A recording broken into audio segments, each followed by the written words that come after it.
लम्हों की कहानियाँ। नमस्कार मित्रों, मेरे स्वलिखित कहानियों की श्रृंखला में एक बार फिर से आप सभी का स्वागत है। चैनल का नाम है लम्हों की कहानियाँ। अगर आपने अभी तक सब्सक्राइब नहीं किया है तो कर लीजिए और कहानी सुनकर लाइक और शेयर भी कीजिए। आज कहानी एक ऐसे भाई की जिसने मुश्किलों से सामना करते हुए अपने बड़े भाई को अंततः उसके प्रथम प्रेम से मिलवाया। कहानी का नाम है नील गगन। तो आइए शुरू करें। गगन ने कॉलेज से आकर माँ से कहा, माँ बहुत भूख लगी है, जल्दी से कुछ खाने को दे दो। माँ बोली, तू हाथ मुंह धो ले, मैं चाय नाश्ता भिजवाती हूँ। नील, ओ नील, जरा यहाँ तो आना। नील का नाम सुनते ही गगन के चेहरे पर मुस्कान सी आ गई। नील पड़ोस में ही रहती थी। वह अपने स्नातक अंतिम वर्ष की तैयारी कर रही थी। गृह कार्य में निपुण प्यारी सी संस्कारी युवती नील। गगन की माँ से उसकी बहुत बनती थी। माँ अक्सर उससे गपशप करती रहती थी और नील भी माँ के कामों में हाथ बटाया करती थी। नील की माँ भी गगन की माँ से कहती, दीदी, घर में तो ये कुछ काम नहीं करती है, आपकी तो सारी बातें भी सुनती है, इसलिए आप ही सारे काम सिखाओ इसे, नहीं तो बाद में मुश्किल होगी। माँ कहती, हाँ क्यों नहीं, बहुत ही प्यारी बच्ची है नील, और मेरी तो उससे बहुत अच्छी दोस्ती भी है। मैं उसे सारे काम सिखा दूंगी, तुम परेशान मत हो। नील गरम पकौड़े और चाय लेकर गगन के पास आ गई। बोली, गगन बताओ तो कैसे बने हैं पकौड़े, मैंने बनाए हैं। गगन ने बिना उसकी ओर देखे बोला, रख दो टेबल पर, मैं खा लूँगा। तभी गगन का छोटा भाई दीपू भी आ गया। वह बोला, बड़े ही शर्मीले हैं हमारे भैया, पर नील दीदी, जब आप चले जाओगे तो छुप छुप कर तिरछी नज़रों से देखेंगे आपको। नील शर्मा कर वहाँ से चली गई। गगन भी शर्मा गया। फिर वह पकोड़े खाने लगा। वह मन ही मन नील को बहुत पसंद करता था। दीपू बोला, गगन भैया, नील दीदी आपको बहुत पसंद है ना, तो फिर आप उनसे कहते क्यों नहीं हो? गगन बोला, चुप दीपू, कोई सुन लेगा तो घर में बवाल हो जाएगा। गगन जानता था कि पापा और दादी को यह रिश्ता बिल्कुल पसंद नहीं आएगा। दीदी की शादी में भी कितनी मुश्किलें आई थी। उच्च कुल का और उच्च शिक्षित लड़का जो अच्छी सरकारी नौकरी पर हो, ऐसा लड़का बड़ी मुश्किल से मिला था। फिर बहुत सारा दान दहेज भी दिया गया था, तब जाके दीदी की शादी हुई थी। वह तो जीजा जी का स्वभाव बहुत अच्छा था और उन्होंने दीदी का साथ भी दिया, वरना दीदी के ससुराल वालों का मुंह तो सुरसा की भांति अभी तक खुला ही हुआ है। कहाँ खो गए भैया? दीपू गगन को सोच में डूबे देखकर बोला। गगन बोला, मेरी जॉब लगने दे, फिर देखते हैं। दीपू बोला, आप जैसे टॉपर लोगों को तो अच्छी जॉब मिलने में देर थोड़ी लगेगी, परेशानी तो मुझे होगी, पर मैं कोई नौकरी वोकरी नहीं करने वाला भैया, मैं तो अपना बिजनेस करूँगा। और दीपू की बात सच ही साबित हुई। एग्ज़ाम के तुरंत बाद ही एक अच्छी सी कंपनी में गगन की जॉब लग गई। सब बहुत खुश थे। गगन को पहले 6 महीने ट्रेनिंग के लिए मुंबई जाना था, फिर कंपनी द्वारा दी गई पोस्टिंग पर जाना था। गगन अपना सामान पैक करने लगा। तभी नील भी आ गई। बोली, मैं कुछ सहायता करवा दूं क्या? गगन बोला, इतने महीने तुमको देखे बिना मैं कैसे रहूँगा नील? नील शर्मा गई। फिर बोली, तो माँ पापा से बात क्यों नहीं करते? गगन बोला, हाँ, ये ट्रेनिंग पूरी हो जाए, पोस्टिंग मिलते ही बात करूँगा। तभी दादी आ गई। उन्होंने दोनों की बातें सुन ली थी। दादी नील से बोली, अब समझ में आया, तेरी माँ बार बार तुझे हमारे यहाँ क्यों भेजती है। बड़े चालाक हो तुम लोग। हाँ, सही भी है। इतना अच्छा और संस्कारी लड़का कहाँ मिलेगा तुम लोगों को। नील घबराकर रोते हुए अपने घर चली गई। दादी ने पूरा घर सिर पे उठा लिया। माँ से बोली, तुम्हारी नाक के नीचे ये सब हो रहा था और तुमको पता भी नहीं चला। दीपू बोला, दादी आप नील दीदी को क्यों डांट रही थी। दादी बोली, चुप रहो दीपू, तुम अभी छोटे हो। माँ बोली, माँ जी अभी गगन की ट्रेन का समय हो रहा है, बाद में बात करते हैं ना। अभी आप परेशान मत हो, अभी आप आराम करो। दादी चली गई। फिर माँ ने गगन से पूछा, तुझे नील पसंद है क्या। गगन ने हाँ में सिर हिलाया। माँ बोली, तू अभी तैयारी कर, मैं पिताजी से बात करूँ। फिर बोली, दीपू तुम भैया को स्टेशन छोड़ आना, मैं टिफ़िन लेके आती हूँ। अगले कुछ दिन बाद माँ ने पापा से बात की तो वह आक्रोशित हो गए। बोले, गगन के लिए मैं और गगन की दादी जो लड़की पसंद करेंगे वही लड़की इस घर में आएगी, वही हमारी बहू बनेगी।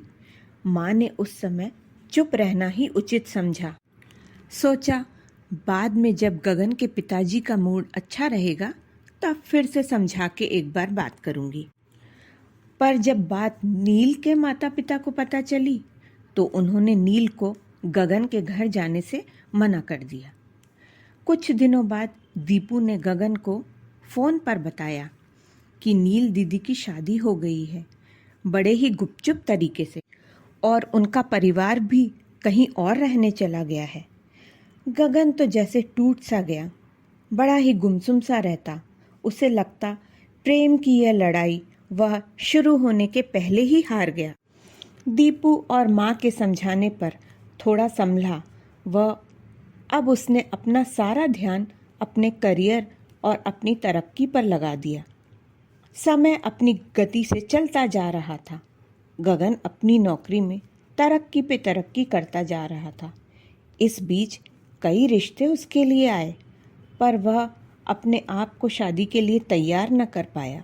उसने माँ से कहा, आप दीपू की शादी करवा दीजिए, अब तो वह भी अपना बिजनेस अच्छे से संभाल रहा है और अच्छा कमा भी लेता है।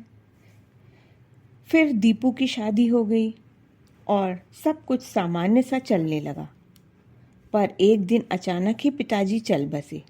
वह घर पहुंचा। अगले दिन माँ ने बताया, पिताजी तेरा घर बसा हुआ देखना चाहते थे नील के साथ। तेरे साथ जो भी कुछ हुआ उसके लिए वह खुद को दोषी मानते थे। गगन और दुखी हो गया। तब दादी बोली, बेटा तू मुझे भी माफ़ कर दे। गगन तो दोनों को दोषी मानता ही नहीं था। कुछ समय बाद गगन ने नौकरी छोड़ दी। वह अपने शहर में अपना व्यवसाय करने लगा। कुछ ही सालों में उसका व्यापार खूब फल फूल गया। दीपू भी उसकी कंपनी का काम संभालने लगा। दोनों भाइयों ने मिलकर अपनी कंपनी को बहुत ऊंचाइयों तक पहुंचा दिया। गगन का मन अब बदलने सा लगा। वह पहले से ज़्यादा ज़रूरतमंदों की मदद व सेवा परोपकार के कार्य करता। पूजा पाठ ध्यान से उसको शांति मिलती। दीपू के बच्चों के साथ खेलते समय उसे आनंद की अनुभूति होती। नील अपनी जिंदगी में सुखी होगी, यह सोचकर उन लोगों ने कभी नील व उसके परिवार के बारे में जानकारी लेने की कोशिश नहीं करी। एक दिन मंदिर से आकर माँ ने बताया, नील का पति अच्छा आदमी नहीं निकला। नील अपने दोनों बच्चों के साथ बड़ा ही कठिन जीवन व्यतीत कर रही है। बुरी आदतों के कारण उसके पति रोहित की नौकरी भी चली गई है। मंदिर के पंडित जी का आना जाना नील के माता पिता के घर है। उन्होंने ही मुझे ये सब बातें बताई। पंडित जी ने यह भी बताया कि रोहित नील को अपने माता पिता से भी दूर रखता है। 15 सालों बाद नील के बारे में सुनकर गगन विचलित सा हो गया। उसने अपने आप को संभाला। फिर कुछ सोचकर वह माँ से बोला, पंडित जी को कहिए कि वह रोहित को दीपू के पास भेज दे। दीपू नौकरी की कुछ व्यवस्था करवा देगा। अभी कुछ दिन बीते थे, तब पिताजी के श्राद्ध के समय पूजा थी। तब पंडित जी बोले, बेटा, नौकरी तो तुमने दिलवा दी, लेकिन रोहित को उससे कोई फर्क नहीं पड़ा। उसका चाल चलन ठीक नहीं लगता मुझे। तुम्हें नौकरी रोहित को नहीं, नील को देनी थी। अगले दिन दीपू ने रोहित को बुलाकर डांटने वाले अंदाज में समझाया और अपनी बुरी आदतें छोड़कर परिवार पर ध्यान देने को कहा। पर रोहित के स्वभाव में कोई परिवर्तन नहीं आया। तब दीपू एक दिन नील से मिला। उसने नील को कहा कि नील दीदी, आप कंपनी में क्यों नहीं नौकरी कर लेती और ऐसे आदमी से दूर क्यों नहीं हो जाती जिसे आपकी व बच्चों की कोई चिंता नहीं? इतना कष्ट क्यों उठा रही हो? पर नील बोली, दीपू, मैं बच्चों को उनके पिता से दूर नहीं करना चाहती, पर हाँ, मैं बच्चों की आवश्यकता पूर्ति के लिए नौकरी अवश्य करना चाहती हूँ। दीपू बोला, तो ठीक है, आप कल से ही ऑफिस ज्वाइन कर लीजिए। नील बोली, ठीक है दीपू, पर मैं ऐसी जगह काम करना चाहती हूँ जहाँ गगन से मेरा सामना न हो। मैं किसी विवाद में नहीं पड़ना चाहती। दीपू बोला, ठीक है, मैं ऐसी ही व्यवस्था करवा दूंगा। अगले ही दिन से नील कंपनी के ऑफिस में आने लगी और कुछ ही समय में वह सारा काम सीख गई और अच्छे से जॉब करने लगी। अभी कुछ ही समय बीता था कि एक दिन नील ऑफिस नहीं आई। कोई कारण भी नहीं बताया, पर अगले दिन घबराई हुई अचानक ऑफिस आई। संयोग से उसका सामना गगन से हो गया। वह घबराकर रोने लगी।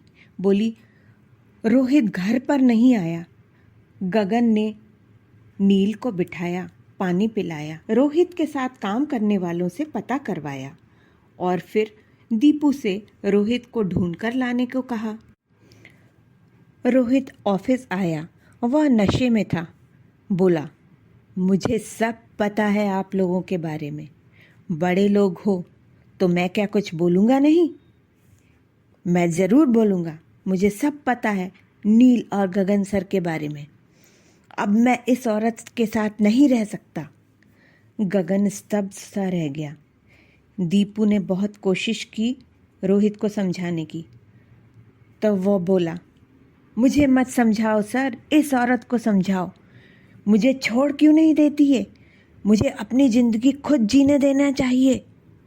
मैं इस औरत के साथ नहीं रहना चाह रहा। दीपू अपना आपा खोता जा रहा था, पर जैसे तैसे उसने अपने आप को और पूरे मामले को संभाला। बाद में वह नील से बोला, कोई मतलब नहीं है दीदी इस आदमी के साथ रहने का। जिन बच्चों के लिए आप परेशान होकर भी इसके साथ रह रही हो, उन पर भी इसका बहुत गलत प्रभाव पड़ेगा। आपको अपने बच्चों और अपने आप को संभालना होगा। नील की समझ में बात आ गई थी। वह अब अपने बच्चों और अपनी नौकरी पर ज़्यादा ध्यान देने लगी। रोहित भी अब उनके साथ नहीं रहता था। कुछ दिनों बाद रोहित ने तलाक का नोटिस भेजा तो नील ने भी तुरंत उस पर साइन करके दे दिया। साल भर के अंदर ही दोनों का तलाक हो गया। नील के दोनों बच्चों को गगन ने एक अच्छे स्कूल में डलवा दिया। धीरे धीरे नील का गगन के परिवार के साथ पहले जैसे मिलना जुलना होने लगा और सब सामान्य सा चलने लगा। फिर कुछ दिनों बाद गगन और दीपू का एक नया खूबसूरत बड़ा सा बंगला बनकर तैयार हो गया था। गगन के घर में सब बड़े खुश थे और अपने अपने कमरे की साज सज्जा अपने अनुसार करवा रहे थे। नील सबके स्वभाव और आदतों को जानती थी, तो वह भी उनके अनुसार साज सज्जा में सहायता करवा रही थी। नील की बताई साज सज्जा की सलाह सबको बहुत पसंद आती थी। फिर बंगला बनकर तैयार हुआ तो पंडित जी ने गृह प्रवेश का मुहूर्त निकाल दिया और पूछा, पूजा में दीपू ही बैठेगा ना? दीपू बोला, नहीं, मैं पूजा में नहीं बैठूंगा। तब दादी बोली, तू नहीं बैठेगा तो और कौन बैठेगा? इस पूजा में तो जोड़े के साथ बैठा जाता है। दीपू बोला, इस पूजा में गगन भैया बैठेंगे। पंडित जी बोले, पर गगन का जोड़ा कहाँ है? दीपू ने मुस्कुराकर नील को लाकर गगन के सामने खड़ा कर दिया और बोला, ये है ना जोड़ा? माँ तो बहुत खुश हो गई। फिर सबने दादी की तरफ देखा। दादी भी मुस्कुरा दी और नील और गगन को गले से लगा लिया और बोली, बहुत कष्ट सहे मेरे नील गगन ने, पर अब और नहीं। पंडित जी, पहले तो आप इन दोनों की शादी का मुहूर्त निकलवाइए। सबकी आंखों में खुशी के आंसू थे और इस प्रकार से नील और गगन की ये कहानी बनी।